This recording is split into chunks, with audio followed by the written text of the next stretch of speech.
കേരള സർവകലാശാല ആസ്ഥാനത്തേക്ക് vice chancellor Mohanan Kunnummal എത്തുന്നതിൽ ആശയക്കുഴപ്പം തുടരുന്നു. സമാനതകളില്ലാത്ത പ്രതിസന്ധിയിലൂടെ സർവകലാശാല പോകുമ്പോഴും ആഴ്ചകളായി വി.സി ഓഫീസിൽ എത്തിയിട്ടില്ല. സുരക്ഷ ഉറപ്പാക്കാതെ എത്താനാകില്ലെന്ന നിലപാടിലാണ് വി.സി. ഈ ഫയലുകളുടെ നിയന്ത്രണം ഏറ്റെടുക്കാനുള്ള വി.സിയുടെ ശ്രമവും വിജയിച്ചിട്ടില്ല. വി.സി സർവകലാശാല ആസ്ഥാനത്തെത്തിയാൽ ശക്തമായ പ്രതിഷേധം ഉയർത്താനാണ് SFIയുടെ തീരുമാനം. സാരംഗ് സുധാകരൻ കൂടുതൽ വിശദാംശങ്ങളുമായി നമുക്കൊപ്പം ചേരുകയാണ്. Sarang, good morning. ഇപ്പോൾ ദിവസങ്ങൾ പിന്നിടുന്നു. അസാധാരണമായ ഭരണപ്രതിസന്ധി, സമാനതകളില്ലാത്ത വലിയ പ്രതിഷേധത്തിനുമൊക്കെ സർവകലാശാല ആസ്ഥാനം സാക്ഷ്യം വഹിക്കാൻ തുടങ്ങിയിട്ട് കാലുകുത്താൻ വി.സിയെ അനുവദിക്കില്ല ആസ്ഥാനത്ത് എന്നുള്ള നിലപാടിൽ ഉറച്ചു നിൽക്കുകയാണ് SFI. വലിയ പ്രതിഷേധം ഉയരുന്ന സാഹചര്യം ഉള്ളതിനാൽ തന്നെ വി.സിയും അവിടേക്ക് ഇതുവരെയും എത്താൻ സാധിച്ചിട്ടില്ല. അപ്പോൾ ഇനി അദ്ദേഹത്തിന്റെ ചുമതലയൊക്കെ നിർവഹിക്കണമെങ്കിൽ ഇനി എന്താണ് അദ്ദേഹം പ്ലാൻ ചെയ്യുന്നത്? മുന്നിൽ എന്താണ് അദ്ദേഹം ഉദ്ദേശിക്കുന്നത്? ഏത് തരത്തിൽ ഈ പ്രതിസന്ധിയെ മറികടക്കാൻ സാധിക്കും എന്നുള്ളതാണ്. ഗവർണറുടെ ഒരു ഇടപെടൽ ഈ വിഷയത്തിൽ ഉണ്ടാകുമെന്ന് പ്രതീക്ഷിക്കണോ? എന്താണ് സാഹചര്യം, സാരംഗ്? Good morning Arya.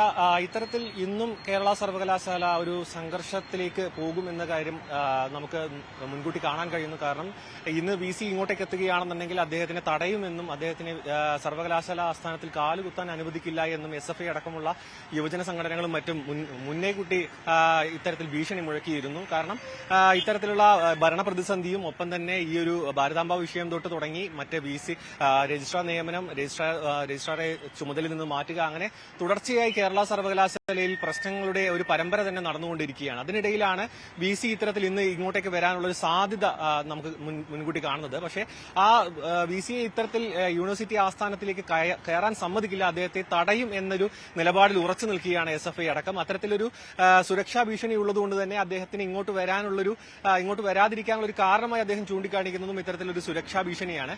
അത്തരത്തിൽ യൂണിവേഴ്സിറ്റി ആസ്ഥാനത്തേക്ക് എത്താതെ തന്നെ ഇത്തരത്തിൽ ഫയലുകൾ നീക്കുന്നതിനും മറ്റ് ഭരണകൃത്യങ്ങൾ നടത്തുന്നതിനും വേണ്ടി അദ്ദേഹം ഫയലിംഗ് മറ്റും പരിഗണിച്ചിരുന്നു. അതായത് ഫയലുകൾ ഡിജിറ്റൽ രീതിയിൽ കൈകാര്യം ചെയ്യാനുള്ള ഒരു ശ്രമം നടത്തിയിരുന്നു. പക്ഷേ അതിനും ഇടത് സിൻഡിക്കേറ്റ് അംഗങ്ങൾ പൂർണ്ണമായ ഒരു പിന്തുണ പ്രഖ്യാപിച്ചിട്ടില്ല. നമുക്കറിയാം, ഇടത് സിൻഡിക്കേറ്റ് അംഗങ്ങളും വി.സിയും തമ്മിൽ പല അഭിപ്രായ വ്യത്യാസങ്ങളും ചേരിതിരിഞ്ഞുള്ള ഇത്തരത്തിലുള്ള ഒരു പോരാട്ടവും നടന്നുകൊണ്ടിരിക്കുന്നു. അതുകൊണ്ട് തന്നെ ഫയലിംഗ് കൃത്യം നടത്താൻ സാധിക്കുന്നില്ല. ഒപ്പം തന്നെ രജിസ്ട്രാറെ നിയമിച്ചുകൊണ്ടുള്ള ആ ഒരു പ്രശ്നത്തിലും പരിഹാരമായിട്ടില്ല. കാരണം ഈ ഒരു മിനി സി കാപ്പൻ ചുമതലയിൽ തുടരണമെന്ന് അദ്ദേഹം അറിയിച്ചിട്ടുണ്ട്. മാത്രമല്ല, മുൻ രജിസ്ട്രാർ അയക്കുന്ന ഫയലുകൾ അദ്ദേഹം പരിഗണിക്കുന്നില്ല.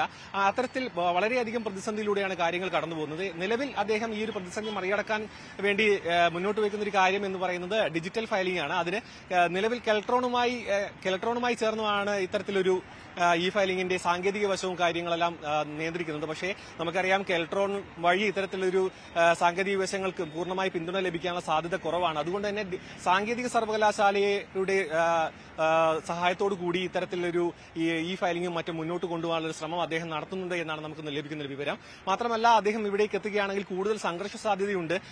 യൂണിവേഴ്സിറ്റി ആസ്ഥാനം കൂടുതൽ സമരങ്ങൾക്കും മറ്റും വേദിയാകുമെന്ന കാര്യത്തിൽ സംശയമൊന്നും തന്നെയില്ല. അതുകൊണ്ട് തന്നെ ഈ ഒരു പ്രതിസന്ധി തുടർന്നു പോകാനാണ് സാധ്യത. ഇതിനിടയിൽ പെട്ടുപോകുന്നത് സാധാരണക്കാരായ വിദ്യാർത്ഥികളാണ്. അവരുടെ പ്രശ്നങ്ങൾ ഇത്തരത്തിലുള്ള, അതായത് സർട്ടിഫിക്കറ്റ് അടക്കമുള്ള കാര്യങ്ങളിലെ കാലതാമസം, മറ്റ് യൂണിവേഴ്സിറ്റിയുടെ ഭരണത്തിലുള്ള, അതായത് കുട്ടികളുടെ എല്ലാ കാര്യങ്ങൾക്കും അവസാന വാക്ക് എന്ന തരത്തിലുള്ള യൂണിവേഴ്സിറ്റി ആസ്ഥാനത്തിൽ നിന്നുള്ള ഈ ഒരു ഭരണ പ്രതിസന്ധി കുട്ടികളെയും കാര്യമായി ബാധിച്ചിട്ടുണ്ട്. മൊത്തത്തിൽ നോക്കുകയാണെന്നുണ്ടെങ്കിൽ കേരള സർവകലാശാലയിലെ പ്രതിസന്ധി തുടർന്നു പോകാനാണ് നിലവിൽ സാധ്യത. അദ്ദേഹം ഇന്ന് എത്തുകയാണെന്നുണ്ടെങ്കിൽ കൂടുതൽ സംഘർഷ സാധ്യത മുൻകൂട്ടി കണ്ടുകൊണ്ട് പോലീസ് ഇവിടെ കുറച്ച് സമയത്തിനകം കൂടുതൽ സന്നാഹം ഒരുക്കുമെന്നാണ് നമുക്ക് അറിയാൻ കഴിയുന്ന വിവരം. ആര്യ, തീർച്ചയായും സാരംഗ് സുധാകരനാണ് വിവരങ്ങളുമായി ചേർന്നത്. എന്തായാലും സാരംഗ് സൂചിപ്പിച്ചതുപോലെ തന്നെ അസാധാരണമായ ഭരണപ്രതിസന്ധി, സമാനതകളില്ലാത്ത പ്രതിഷേധം, അത് കേരള സർവകലാശാല ആസ്ഥാനത്ത് തുടരും എന്നത് തന്നെയാണ് സാഹചര്യം.